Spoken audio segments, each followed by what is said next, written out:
Hello everyone, welcome back to my channel. So today I will share the part second of my pregnancy journey, जिसमें मैं अपनी delivery experience को भी share करूँगी। And specifically जैसे मैंने पिछली वाली वीडियो में भी बोला था कि कुछ चीज़ें मैं खुद भूलना शुरू हो रही हूँ, तो मैं चाहती हूँ कि मैं उन मोमेंट्स को जो भी ज़रूरी और इम्पॉर्टेंट है एक जगह कलेक्ट करके रख लूँ, ताकि बाद में मुझे खुद भी रिकॉल करने के लिए काफ़ी सही रहेगा।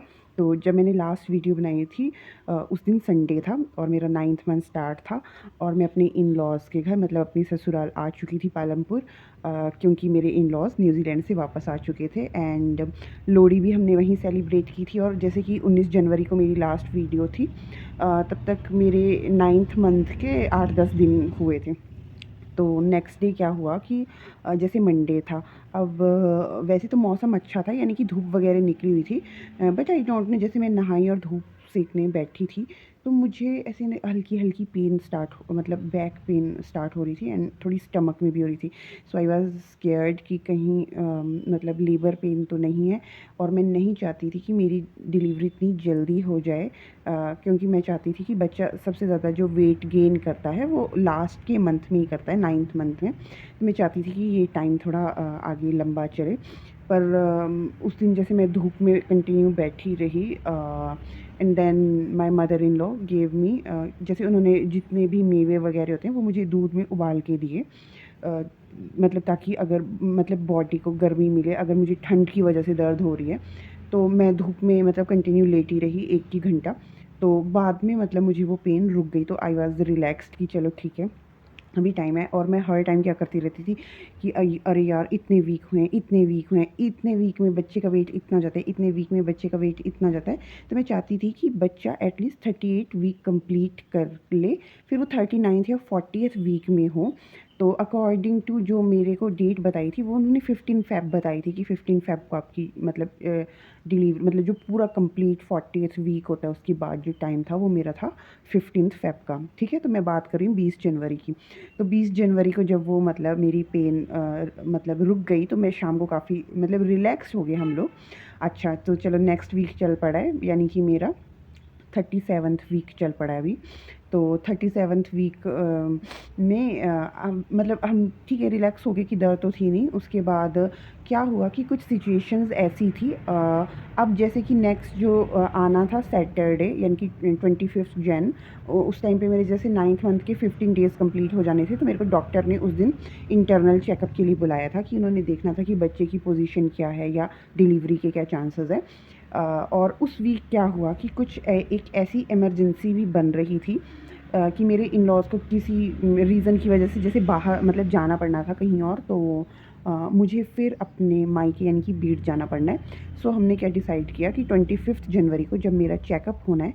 अच्छा हाँ, तो 9th मंथ से पहले जो मेरा हॉस्पिटल था that was normal government hospital जो कि बीड़ में है, और जहाँ पे मतलब मेरा एक्सपीरियंस काफ़ी अच्छा रहा था। लेकिन जब मुझे डिलीवरी करानी थी, सो पहले हम प्लान कर रहे थे कि पालमपुर में ही किसी हॉस्पिटल में हम देखें।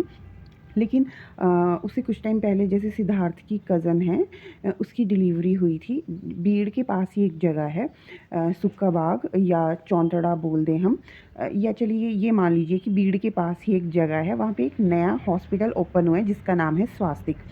तो स्वास्तिक के रिव्यू बहुत ज़्यादा अच्छे थे एंड स्वास्तिक में normal delivery plus C section and मतलब हर एक फैसिलिटी थी। एंड डॉक्टर का फीडबैक भी काफ़ी ज़्यादा पॉजिटिव था that she is very good and expert. तो मैंने भी 9th मंथ से अपना चेकअप वहीं शुरू करवाया था। और मुझे वहीं जाना था जो कि मेरे मायके के पास ही था वो वाला हॉस्पिटल।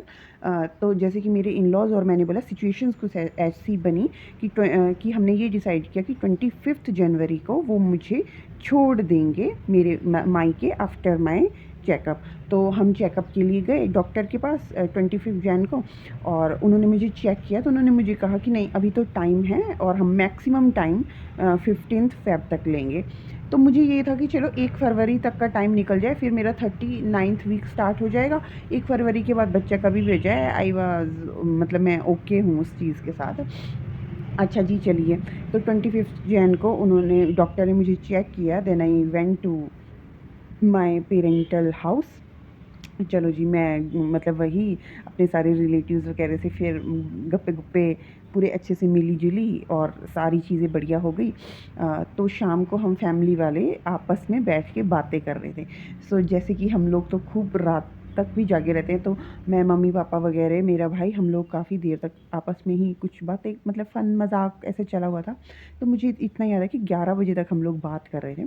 11 बजे के बाद मैं सोने के लिए अपने रूम में गई, तो उस टाइम जैसे कि आदत है कि मोबाइल वगैरह चलाते हैं, तो मैं कुछ व्लॉग वगैरह देखने लगी एंड आफ्टर दैट मैं लाफ्टर शेफ़ स्टार्ट हुआ था उसका फर्स्ट एपिसोड, तो मैंने कहा चलो देखती हूँ क्या है उसमें। तो मैं उसको देख रही थी, तो ऐसे करते-करते ना 1 डेढ़ बज गया और मेरे पेट में से हल्की-हल्की सी, जैसे ऐसा होता है ना कि जैसे लूज़ मोशन के टाइम पे कैसा होता है, पेट में हल्का-हल्का सा मरोड़ पड़ता है, वो पड़ रहा था। तो मुझे लगा कि जैसे कि मेरे को रोज़ गैस की प्रॉब्लम हो जाती है, it may be gas, so I waited for that कि ठीक हो जाए। 2 बज गए, मैंने सोचा कि चलो उठती हूँ, गर्म पानी करती हूँ, गर्म पानी पीऊँगी और उसके बाद जो ये गैस है वो शांत हो जाएगी, रिलैक्स हो जाएगी। तो मैं 2 बजे उठी, मैंने गर्म पानी पिया, लेकिन वो ठीक नहीं हुई और मेरे पापा भी उठे हुए थे उस टाइम पे कि जैसे पापा को कई बार रात को जल्दी नींद नहीं आती है, तो वो भी जैसे उठे हुए होते हैं, कई बार चाय वगैरह पी रहे होते हैं या घूम रहे होते हैं, जैसे वॉक करके उनको ये लगता है कि रात को नींद नहीं आ रही, तो अपना वॉक करते रहते हैं ताकि चल के फिर नींद अच्छे से आएगी। तो वो भी उठे हुए थे, तो उन्होंने कहा क्या हुआ? मैंने कहा कि ऐसे-ऐसे है, तो चलो ठीक है। फिर मम्मी भी उठ गई कि क्या हुआ? कि अच्छा गैस ही है, तो दे वर लाइक कि अजवाइन खाओ, ये करो, वो करो, आज इसको शायद ज़्यादा ही गैस हो गई है। तो उन्होंने कहा कि मैंने ना ऐसे नोट किया, मैंने कहा यार ये जो पेन उठ रही हैं, ये आफ्टर रेगुलर इंटरवल है, मतलब 5-5 मिनट के बाद, 6-7 मिनट के बाद, और मैंने ऐसे सुन रखा था कि लेबर पेन जो है वो भी एक पर्टिकुलर टाइम इंटरवल के बाद होती है। तो मुझे ये था कि अरे यार कहीं लेबर पेन तो स्टार्ट नहीं होगी। मैंने कहा यार इतनी जल्दी, एक तो वेट करती हूँ। ऐसे करते करते 4 बज गए सुबह के, मतलब 2 बजे से वेट कर रही थी, सुबह के 4 बज गए, तो इट वाज़ लाइक कि अच्छा जी चलो ठीक है। तो फिर 4 बजे तक भी पेन नहीं हटी, तो मैंने कहा यार अब तो एक बार चेक कराने डॉक्टर के पास जाना पड़ेगा। तो सवा 4 साढ़े 4 बजे तक we were fully prepared with our minds कि अब डॉक्टर के पास जाना है। Then I inform my in laws also कि ऐसे-ऐसे मेरे को पेन हो रही है, जबकि वो ऑक्यूपाइड एंड बिज़ी थे किसी एक इमरजेंसी में। बट अब यहाँ पर भी सिचुएशन ऐसी है कि अगर डिलीवरी का है तो मेरे को हॉस्पिटल जाना पड़ेगा। अगर इमरजेंसी वाली बात नहीं होती तो मेरी इन-लॉज़ भी शायद मुझे मायके नहीं छोड़ते। अब सिचुएशन कुछ ऐसी है कि दोनों तरफ से उनको ऐसी सिचुएशन थी कि मेरे पास भी पहुंचना ज़रूरी है, तो मैंने एक बार इन्फॉर्म करना उनको ज़रूरी समझा एंड देन मैंने अपने भाई को उठाया, मतलब मम्मी ने उठाया और हमने उसे कहा कि ऐसे-ऐसे पेन हो रही है, तो हॉस्पिटल जाना पड़ेगा। तो उसने बोला पहले क्यों नहीं बोला?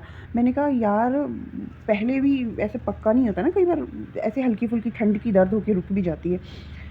फिर हम हॉस्पिटल गए, वहाँ पे ऑलरेडी एक केस मतलब मुझसे भी पहले आया हुआ था, तो देन हमने उसको, जो नर्स नीचे थी उसको कहा कि डॉक्टर को बुलाओ, तो उन्होंने कहा कि हम मॉर्निंग भी आए थे। तो हालाँकि डॉक्टर ने मुझे कहा था कि ऐसे घबराना नहीं है, आप मतलब मैंने आज आपको चेक किया है, तो अगर आपको हल्की-फुल्की स्पॉटिंग होती भी है, तो ऐसे घबराना नहीं, नॉर्मल होगा। तो मैंने उन्हें कहा मुझे ना ऐसे रात को डेढ़ 2 बजे से पेन हो रही है, तो डॉक्टर सेड कि मैं आपको चेक कर लेती हूँ। तो उसने मुझे चेक किया, तो उसने मुझे कहा कि डायलेशन जो है वो बिल्कुल हल्की-सी है, तो वो नॉर्मल भी हो सकती है, तो मैं आपको एक इंजेक्शन दे देती हूँ। अगर नॉर्मल है तो दर्द आपकी रुक जाएगी, अदरवाइज़ हम 2 घंटे तक का वेट करेंगे। जैसे सवा 6 बजे मुझे इंजेक्शन लगा and then it was clear till 8 AM कि भई दर्द नहीं रुक रही है एंड ये कंटिन्यू थी। तो जो मेरे साथ वाला जो केस था, तो अब वो जैसे मुझसे पहले आए थे, उसका उसकी स्टेज भी मुझसे एडवांस थी, so she was when crying in pen कि मैम अब बर्दाश्त नहीं हो रहा, बच्चा निकाल दो, ये है, वो है। तो मुझे ना और भी ज़्यादा डर लग रहा था उसको देख के, और मैं सोच रही थी कि यार उस स्टेज पे पहुँचने से पहले, मतलब अभी जो मेरे को दर्द हो रही है वो बेअरेबल है, मतलब मैं सहन कर रही हूँ। सो आई वाज़ लाइक कि यार मेरा भी सिज़ेरियन कर दो। ऐसे तो मतलब मैं उस स्टेज तक नहीं जाना चाहती थी कि जब मेरी हद बर्दाश्त तो मतलब वो हो जाए, तो मुझे ऐसा लग रहा था। But everybody said and including doctor कि नहीं यार, if she is managing somehow then you you can also do, so be relaxed. And doctor ने कहा कोई बात नहीं, कोई बात नहीं। सो 11 बजे के अराउंड, तो 11 बजे के अराउंड उन्होंने मुझे कहा कि 3-4 सेंटीमीटर डायलेशन हो चुकी है। उसके बाद तो when water brokes then delivery बहुत जल्दी हो जाती है। सो अब आपको एक तो जितनी भी पेन्स आ रही हैं उनको वेस्ट नहीं करना है, आपको नीचे की तरफ पुश करना है और अब ज़्यादा टाइम नहीं लगेगा, सो हिम्मत नहीं हारनी है, so forget about the caesarean. तो रात को 2 बजे से लेके मॉर्निंग के 11 कब बजे मुझे नहीं पता लगा, क्योंकि वो पेन्स एडजस्टेबल थी। मतलब मैं एडजस्ट कर रही थी उनके साथ, ठीक है, बर्दाश्त उसमें थी। लेकिन उसके बाद वाली जो पेन्स लगी वो ऐसी ख़तरनाक थी कि मैं बार-बार घड़ी देखे जाऊँ, और वो 5-5 मिनट, मतलब वो कट नहीं रहा है टाइम भी। और उस टाइम पे ऐसा हुआ कि मैं रात भर की सोई भी नहीं थी। तो जब पेन आ रही थी तब तो हालत ख़राब हो रही थी, लेकिन जब पेन नहीं थी, वो जो 2-3 मिनट का जो रिलैक्स मिल रहा था, उस टाइम मेरी आँखें बंद, नींद आ रही है, और सभी मुझे बोल रहे हैं ये खा ले, वो खा ले। इस बीच जो है हॉस्पिटल वाले दलिया लेके भी आए, जिसके मैंने 2-3 चम्मच हार्डली खाए होंगे, क्योंकि मुझे वॉमिटिंग टाइप भी फ़ील हो रहा था। तो मेरे को लग रहा था मैं कुछ भी खाऊँगी तो मुझे वॉमिटिंग हो जाएगी, so I don't want to take anything. तो ऐसा हो रहा है, पसीना पड़ रहा है, ऐसा लग रहा है कि बीपी लो हो रहा है, आँखें बंद हो रही हैं बार-बार। तो जी, ऐसा करते-करते 2 बजे, मतलब 2 बज चुके हैं, 2 सवा 2। देन डॉक्टर भी लाइक कि दे आर ट्राइंग टू, मतलब बेबी को निकालने की कोशिश कर रहे हैं, लेकिन वो बैक वापस जा रहा है, मतलब एक जगह जाके थोड़ा, मतलब स्टक सा हो गया है। सो ऐसा ना हो कि सिज़ेरियन करना पड़े। Then my family member said कि अब देखो, इतनी देर ऑलरेडी हो चुकी है, तो ये रात के 2 बजे से लेके अब सुबह के 2, मतलब दोपहर के 2 बज चुके हैं, ऑलमोस्ट इट्स लाइक 12 आवर्स। तो और बच्चा भी अब बीच में स्ट्रक हो चुका है, सो अगर सिज़ेरियन करना भी पड़ता है देन इट्स ओके। देन उन लोगों ने मुझे मैं सोचने लगी, अबे यार, जब पहले बोल रही थी सुबह के टाइम पे 9-10 बजे कि मेरा सिज़ेरियन कर दो, तब किसी ने नहीं सुना। इतनी ज़्यादा मैंने पेन्स भी सही, और अब होगा भी मेरा सिज़ेरियन। लेकिन उस टाइम सिचुएशन ऐसी थी, भाई मतलब जैसे भी हो बच्चा निकालो, अब तो जो भी है, चाहे सिज़ेरियन हो चाहे जो मर्ज़ी हो, भाई बच्चा निकालो, ठीक है, क्योंकि पेन्स इस टाइप की हैं। देन उन्होंने मुझे ऑपरेशन थिएटर के लिए तैयार करवाया, यानी कि सी सेक्शन वाले मेरे को ड्रेस पहना दी। देन मेरे को ओटी लेके गए। तो जब वो मुझे ओटी लेके गए तब भी मुझे पेन्स हो ही रही थी। तो 2-3 पेन इतनी, मतलब ज़्यादा आई, और उस टाइम पे जैसे उन्होंने, वो भी 3-4, मतलब हॉस्पिटल वाले इकट्ठे होके वो कहते हैं ना कि पुश पुश पुश, ज़ोर लगाओ, शाबाश शाबाश शाबाश। एंड 1-2 वो थी, उन्होंने भी जैसे मेरे स्टमक पे ऐसे, मतलब अपनी कोहनी को ऐसे रख के नीचे की तरफ पूरा ज़ोर लगाया। तो एंड देन डॉक्टर ने भी जैसे वैक्यूम वगैरह ट्राई करके, then my baby came out. And जिसकी डिलीवरी मुझसे पहले थी, तो उनका 10 बजे के टाइम पे बेबी डिलीवर हो चुका था। तो उनका लड़का हुआ था, मतलब बेबी बॉय हुआ था। देन और जिस टाइम पे मुझे पेन्स हो रही थी ना, मतलब 11 बजे के बाद है जो भी, तो मुझे पता नहीं क्यों, पर मेरे को ऐसी फीलिंग आई कि मेरी लड़की होने वाली है। एंड फिर अच्छा चलो ठीक है। और जैसे कि मैं बोल रही हूँ कि एंड टाइम पे तो ऐसी सिचुएशन थी, अबे यार कुछ भी हो जाए, बस बच्चा हो जाए, इट्स लाइक दैट। तो और उस टाइम पे I was so much neutral, मतलब मुझे ऐसा कुछ भी नहीं था कि पर्टिकुलर आपको क्या चाहिए। उन्होंने मुझसे पूछा भी जब बेबी डिलीवर हुआ ना, तो मैंने बिल्कुल उसको, मतलब बैक से, जैसे डॉक्टर ने जब बच्चा निकाला तो मैंने पूरा ऐसे उसको बैक से देखा, पूरी पीठ और टाँगें देखी, फिर उन्होंने इसको ट्रे में डाला, वो भी डाला भी ऐसे ही करके कि दिखाई ना दे कि क्या है। देन वो ले गए बच्चे को ड्रेसिंग, मतलब साफ़ करने के लिए और कपड़े पहनाने के लिए। And they asked me what do you want, मतलब आपको क्या चाहिए था? तो मैंने कहा कुछ भी हो जाए, क्योंकि उस टाइम पे सिचुएशन ही ऐसी थी कि मुझे था कि कुछ भी हो जाए, I was okay with that. So उन्होंने कहा कि चलो बेबी को आपको मिलाने के लिए ले आते हैं, आप रिलैक्स फ़ील करोगे। तो वो मुझे बेबी को दिखाने के लिए ले आए, बट हाँ हाँ, फिर बोलते कि बच्चा जो है माँ पे ही गया है, ऐसे-ऐसा कहने लगे। उस टाइम पे मेरी बेबी गर्ल हुई, और एंड उस टाइम पे वो मेरी जैसी दिख रही थी एग्ज़ैक्टली। सो तब उन्होंने सबने कहा, हालाँकि मैं अब बोलूँगी कि वो रोज़ शक्लें बदलती रहती है, कभी सिद्धार्थ की जैसी, कभी मेरी जैसी। जब सोती है तो मेरे को बिल्कुल अपने टाइम पे रखती है, जब जागी होती है और कभी-कभी कुछ एक फ़ोटोग्राफ्स में वो मुझे सिद्धार्थ की तरह लगती है।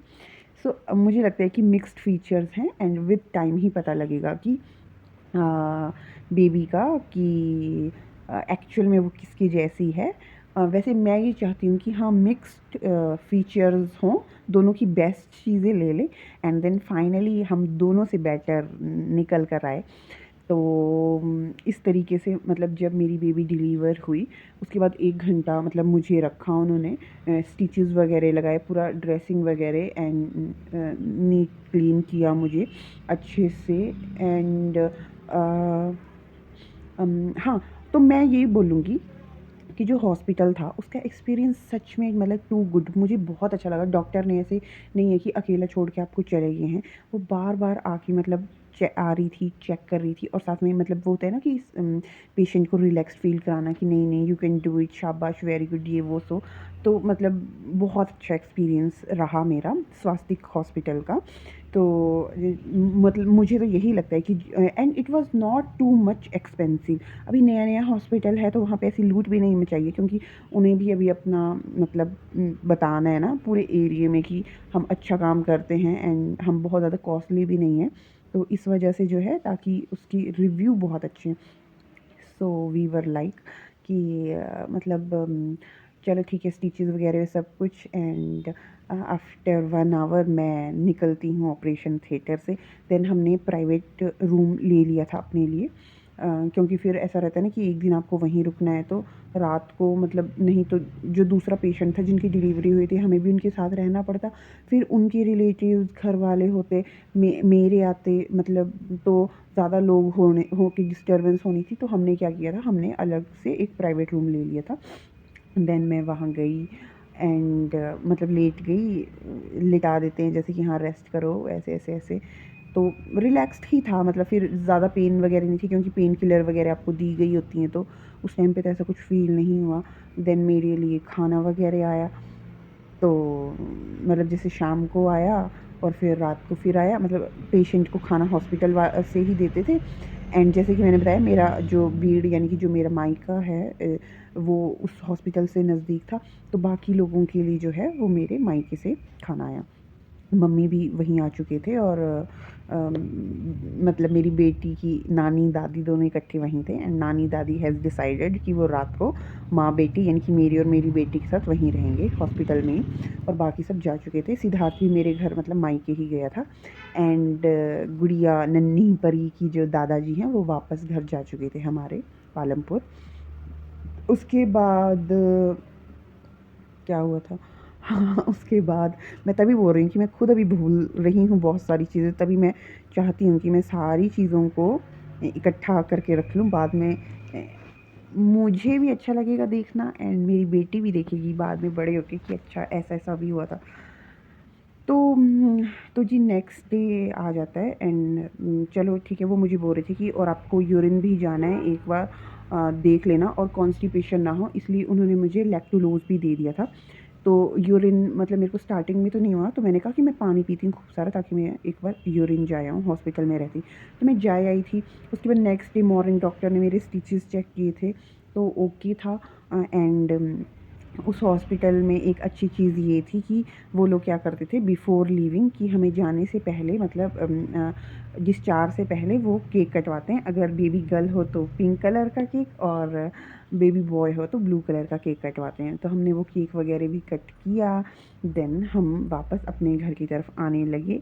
एंड देन जी मैडम यानी कि बेबी की जो नानी जी हैं वो भी मतलब मेरी मम्मी, वो भी हमारे साथ ही आए, क्योंकि हमने सोचा था कि चलो कुछ दिन साथ में चल पड़ो, ऐसे थोड़ी हेल्प हो जाती है, यानी कि मेरे लिए भी काफ़ी रिलैक्सेशन होगी, किसी भी चीज़ की ज़रूरत है।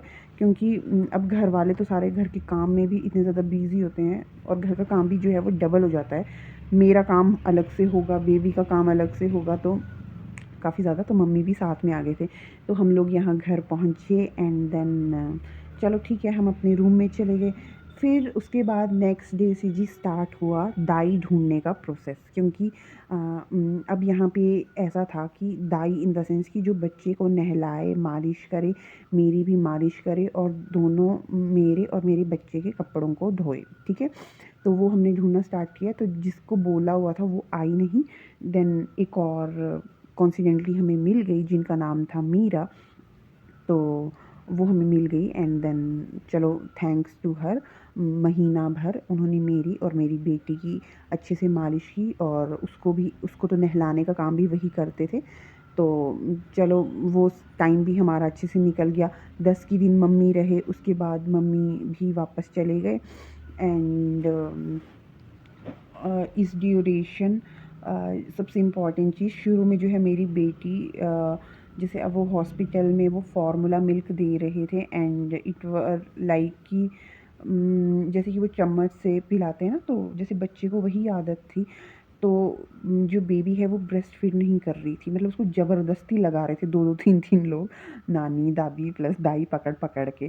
तो वो मेरे को बोलते ना बेटी ये मतलब सीख रही है और माँ को भी ढंग से पिलाना नहीं आ रहा है, बिकॉज़ एक तो स्टिचेस लगे होते हैं, आपको थोड़ा बैठने में भी प्रॉब्लम होती है और आप नए नए माँ बने हैं, आपको उतने अच्छे से पिलाना भी नहीं आएगा।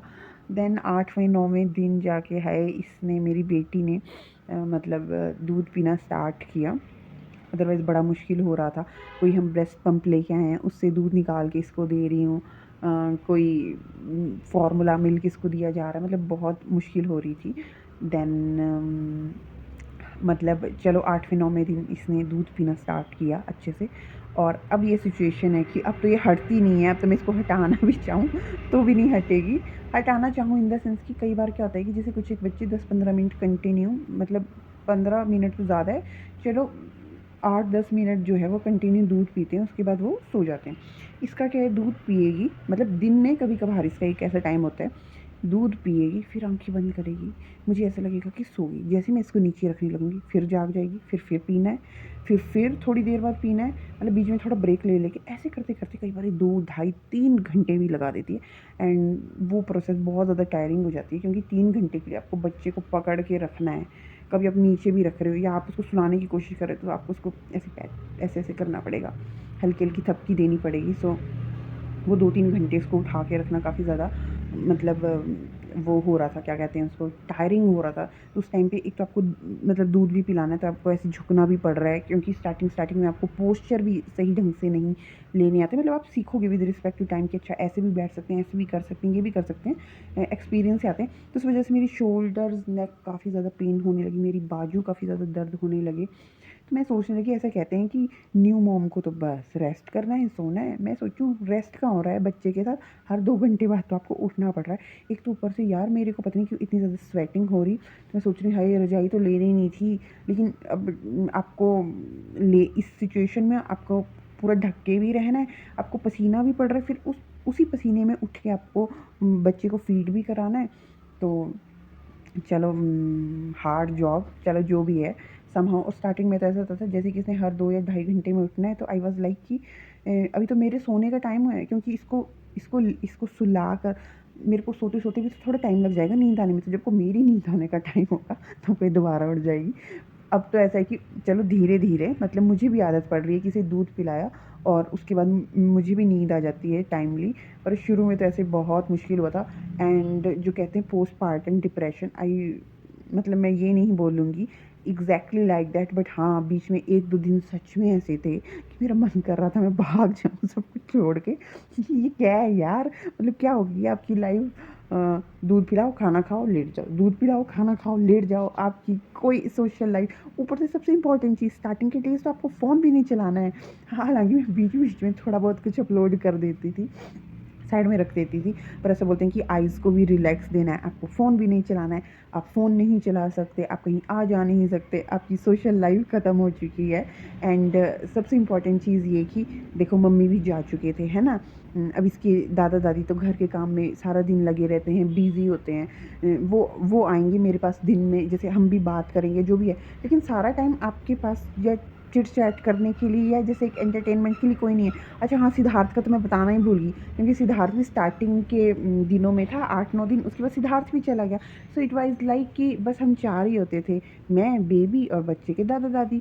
तो अब दादा दादी बिजी हैं काम में, मैं और मेरी बेटी सारा दिन, माँ बेटी का काम क्या है, उसका काम दूध पीना, मेरा काम दूध पिलाना, फिर हमें लेटना है, फिर हमें खाना खाना है, फिर हमें फिर सो जाना है। So it was like that. तो ऐसा लगता था हाँ भाग जाऊँ। और एक दिन तो ऐसा था कि पता नहीं कि मुझे बार बार ऐसा ना रोने का भी मन हो रहा था कि, और ऐसा भी नहीं कि कोई रीज़न है, कोई सिचुएशन है, ये सोच सोच के कि कंधे दर्द कर रहे हैं, क्या सिचुएशन है, क्या मतलब, ऐसे बार बार रोना जा रहा था। बट हाँ विद टाइम धीरे धीरे चीज़ें रिलैक्स और ईजी होती रहती हैं। तो ये था मेरा जैसे कि बच्चे के साथ एक्सपीरियंस। हाँ, इस बीच सिद्धार्थ बीच में आया भी 2 दिन के लिए। उस टाइम वो आते ही बीमार पड़ गया, उसको कोल्ड एंड फीवर हो गया। तो अब उसको तो स्पेशल इंस्ट्रक्शन है कि भाई फिर अब बच्चे से दूर रहना है। तो बच्चे और बच्चे की माँ से वो दूर रहा, तो उसका आना नहीं आना बराबर ही हुआ। उसके बाद अभी 26, अच्छा हाँ, सबसे इम्पॉर्टेंट चीज़ कि मेरी बेटी का जो बर्थ हुआ है वो हुआ है 26 जनवरी को। On the Republic day. तो इसके बर्थडे पे हमेशा हर साल जी छुट्टी हुआ करेगी, अच्छे से हम सेलिब्रेट किया करेंगे। वैसे मुझे बिग सेलिब्रेशंस का उतना ज़्यादा शौक़ नहीं है। है शौक़ मुझे जैसे घूमने फिरने का है, तो मुझे नहीं पता आगे आने वाले टाइम में बाकी सबकी क्या इच्छा है, इसकी क्या इच्छा है। पर हाँ, मैं ऐसा सोचती हूँ, मुझे नहीं पता कि आगे सिचुएशंस कैसी होंगी, बट मैं ये चाहती हूँ कि मैं इसके बर्थडे पे इसको हमेशा किसी नई जगह, नए प्लेस पे लेके जाया करूँगी, दिखाने के लिए, घुमाने के लिए, एक्सपोज़र के लिए। जैसे मुझे खुद घूमने का बहुत शौक़ है और मैं चाहती हूँ कि मैं अपनी बेटी को अपने साथ लेके, दोनों माँ बेटी मज़े से मस्त ट्रैवल करते रहें एंड नई नई जगह चीज़ें एक्सप्लोर करें, देखें। अब ये तो मेरा मेरा शौक़ है ना, मुझे नहीं पता कि मेरी बेटी का शौक़ क्या होगा। एंड हर नेम इज़ तुष्टि, इसका नाम हमने तुष्टि रखा है। 9वें दिन हमने शुद्धि कर दी थी, जिसको गंतराला भी बोला जाता है। लेकिन जैसे हमने जल्दी कर दिया था और ऐसा कोई हवन वगैरह भी नहीं कर पाए, because there was also some emergency, because किसी रिलेटिव की डेथ हो गई थी, तो बच्चे के दादा दादी को वहाँ जाना पड़ना था, तो हमें इमरजेंसी में घर पहले ही 9वें दिन इसकी शुद्धि वगैरह करनी पड़ी।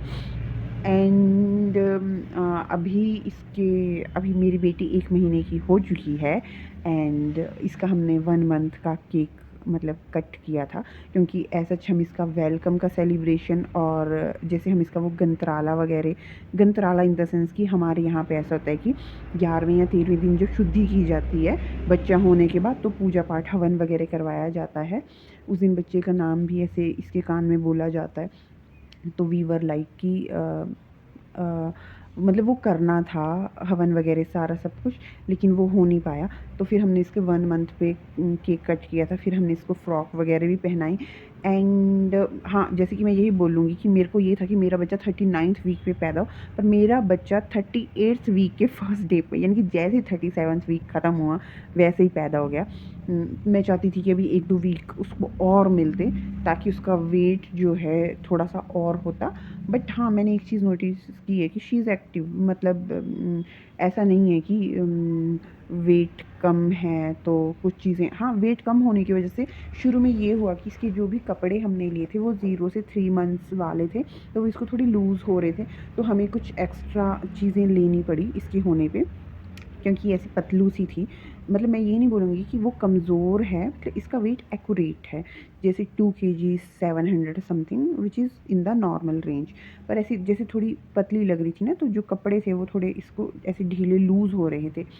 But she is very active, मतलब इसकी जो आदतें, हरकतें हैं, मतलब पूरा ज़ोर लगा देती है। एंड जैसे कई बार मेरी गोद में भी होती है तो अपनी टांगें फंसाकर पीछे की तरफ धक्का मारेगी।